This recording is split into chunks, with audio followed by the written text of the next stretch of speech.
Hello students, this is Zinali Shah from Saraswat International Academy. Today we will begin with the next part of our chapter Sexual Reproduction in Flowering Plants. In last lecture we studied regarding the male reproductive unit of the flower. Today we will deal with the female reproductive unit of the flower. So the female reproductive organ of a flower is called as gynoecium and its individual units are called as carpel or pistil. Now flower may be monocarpellary. Mono indicates one. So it may contain a one pistil. Polycarpellary. Poly means many. So it may contain more than one pistils. Now if polycarpellary, that is if there are many carpels in the flower, then that carpels may be syncarpous, which indicates that all the carpels will be fused with each other, and apocarpous, which indicates that the carpus will be free from each other. Okay, so now structure of a carpel. What structures are present on the carpels? So this is the diagram representing the carpel. Now you can see at the tip portion there is a structure which is called as the stigma. Then there is a stalk-like structure which is called as the style. And the basal portion of the carpel which seems to be swollen, that swollen structure is called as the ovary. So this is the general structure of a carpel. So carpel, it can be also called as a megasporophyll. It is differentiated into three regions: stigma, style and the ovary. So first portion of the carpel is stigma, and this stigma, it receives the pollen grains at the time of the pollination. The next part is the style, which is a elongated stalk-like structure below the stigma. And finally is the ovary, which is the basal swollen or bulged portion of the carpel. Now within the ovary is a ovarian cavity or locule. Now this ovarian cavity have a cushion-like tissue which is called as the placenta, and on that placenta structures called as the ovules are developed. So we can say from the placenta arises the megasporangia, which are commonly called as the ovules. Now number of ovules may vary from plant to plant. It may be one or it may be many.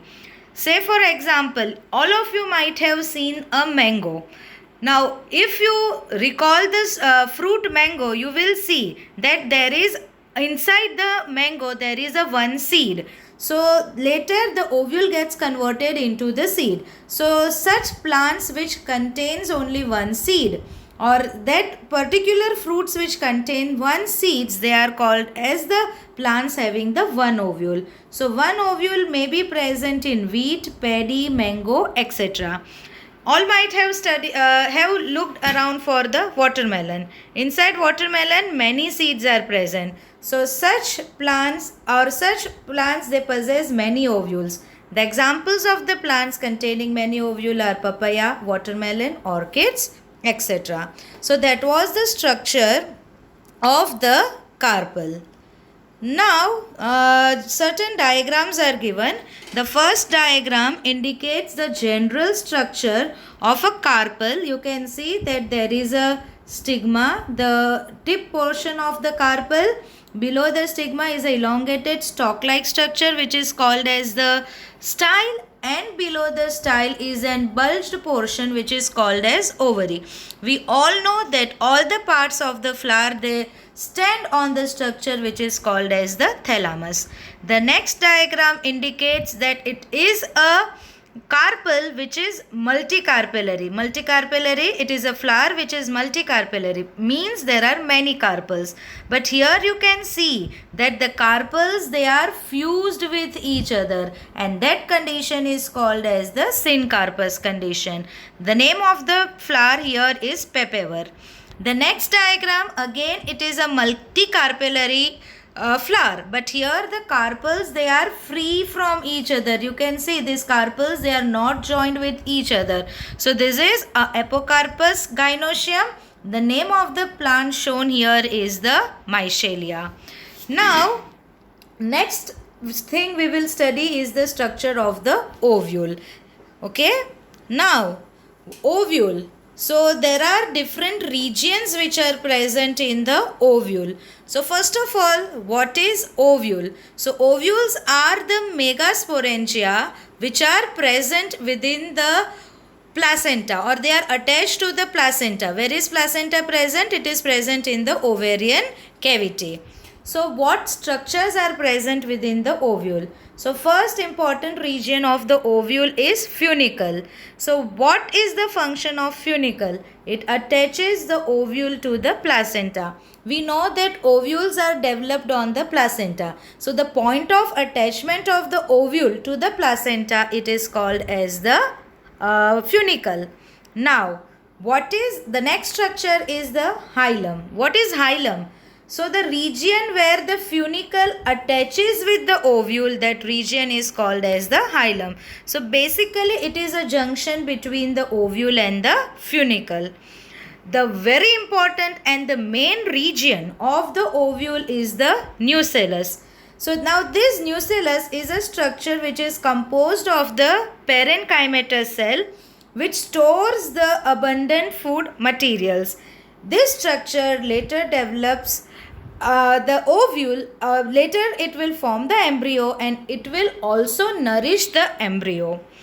Now, the next structure of the ovule, it is the integuments. Integuments, they are the protective coat which surrounds the main part of the ovule, that is the nucellus. And the main function is to provide the protection to the inner tissues. Okay. Now, the next structure of the ovule, and again the very important part of the ovule, is the micropyle. Now, we will see in the diagram that the integuments, they cover complete nucellus except at the tip portion it leaves a small opening. That opening is called as the micropyle. Clear, students? What is micropyle? The integuments cover the complete nucellus, leaving a small opening at the tip portion. That small opening where the nucellus remains uncovered, it is called as the micropyle. Very important function of the micropyle is the pollen tube will enter the embryo sac through the micropylar region. The next region of the ovule is the chalaza. So, the region opposite to the micropyle, which is the swollen basal part of the nucellus, it is called as the chalaza. And finally, the embryo sac or the female gametophyte. So, it is the oval sac which is embedded in the nucellus. The embryo sac, it is present within the nucellus and always it is located toward the micropylar end. Normally, an ovule will contain only a single embryo sac. Basically, it contains only single embryo sac. There are certain species which may have more than one embryo sac, but generally, an ovule consists of a single embryo sac. So, now we will study the different structures. Diagrammatically, we will represent the ovule. So, this is a stalk-like structure. What is that stalk-like structure called as? Funicle. Now, here see that the main region of the ovule, it is called as the nucellus. So, this complete region is a nucellus. Now, this nucellus consists of the embryo sac.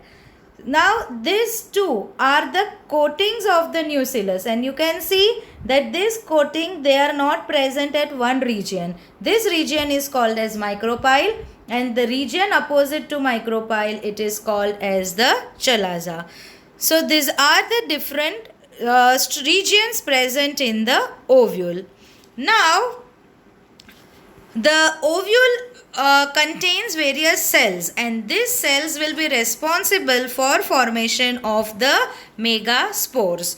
So, the process of megasporogenesis. What do you mean by megasporogenesis? The process of formation of the megaspore from the megaspore mother cell. It is called as the megasporogenesis. What is megasporogenesis?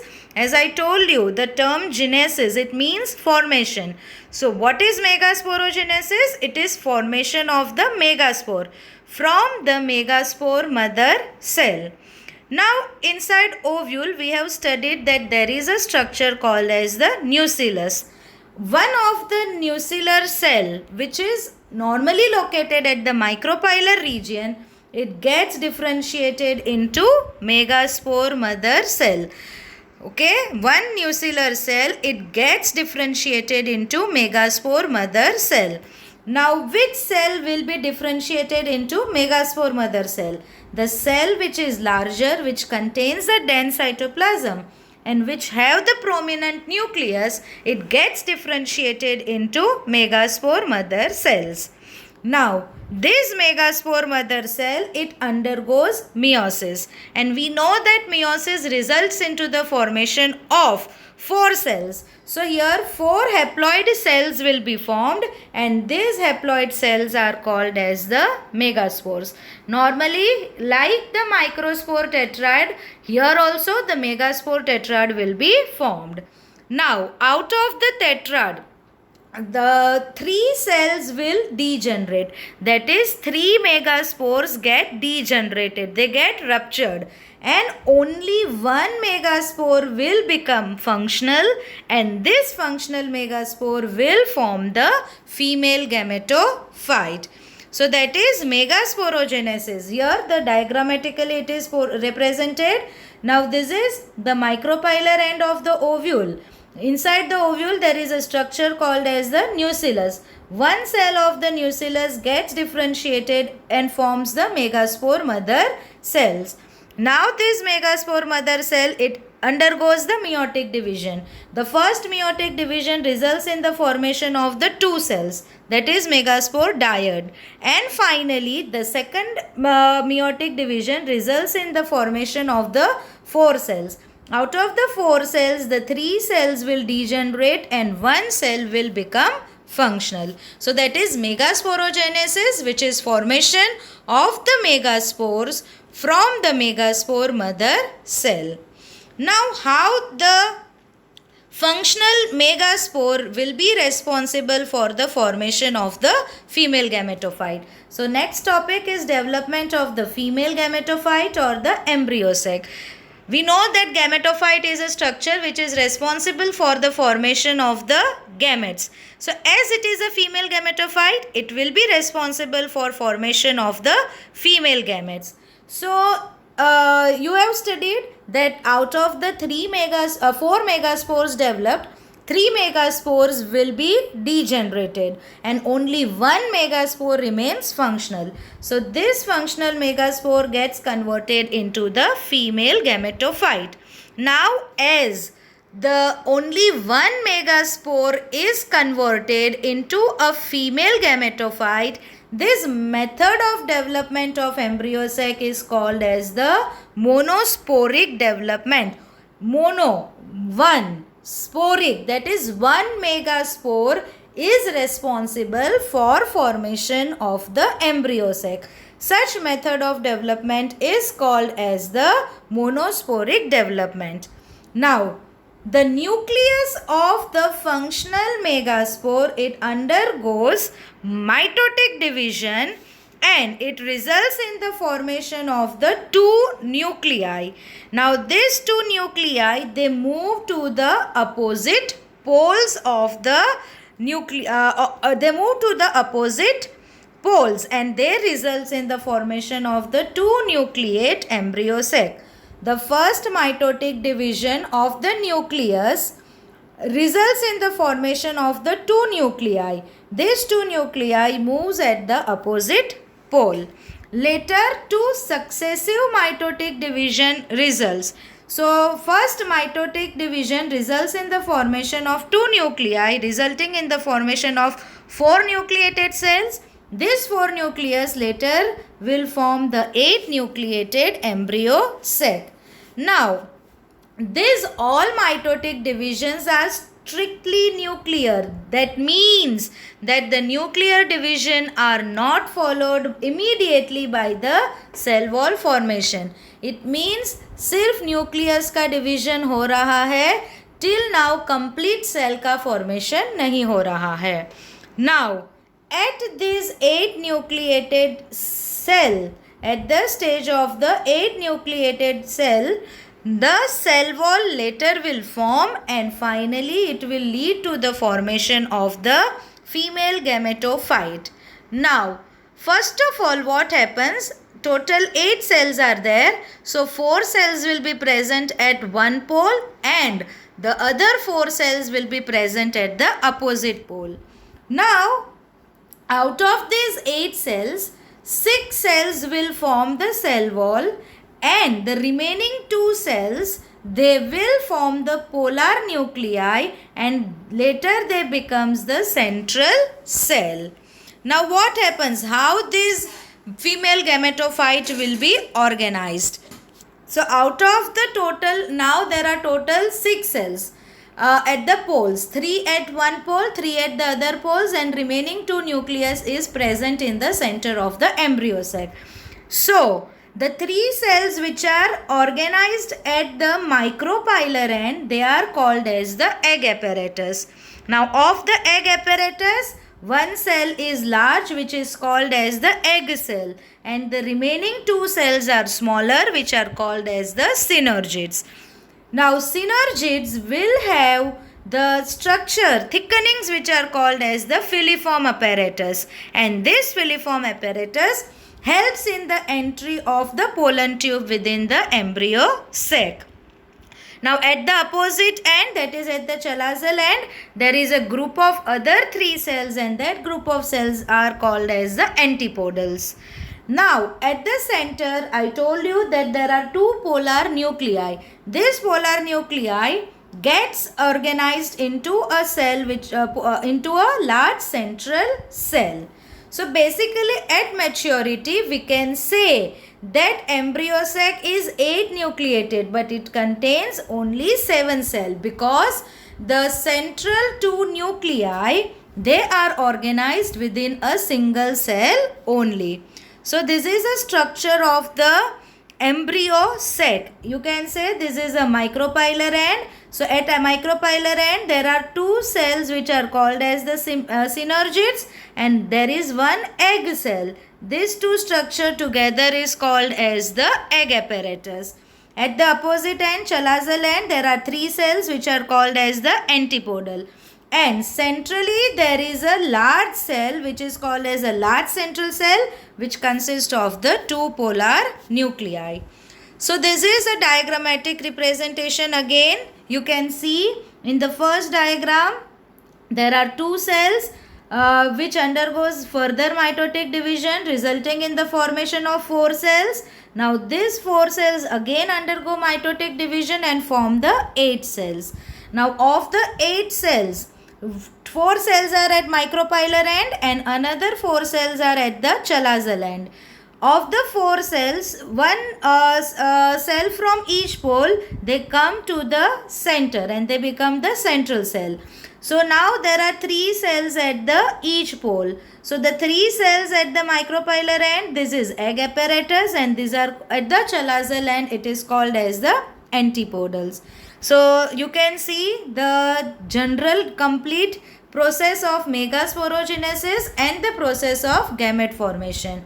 See here only one megaspore, this is megaspore mother cell which is a functional one. It undergoes first meiotic division, that is megaspore dyad is formed which undergoes second meiotic division and form the megaspore tetrad. Of the megaspore tetrad, the 3 cells are degenerated and 1 cell will be the functional megaspore. The functional megaspore undergoes first mitotic division to form 2 cells, second mitotic division to form 4 cells and third mitotic division to form the 8 cells. And this is the further female gametophyte. So thank you students. Here we come to the end of our lecture.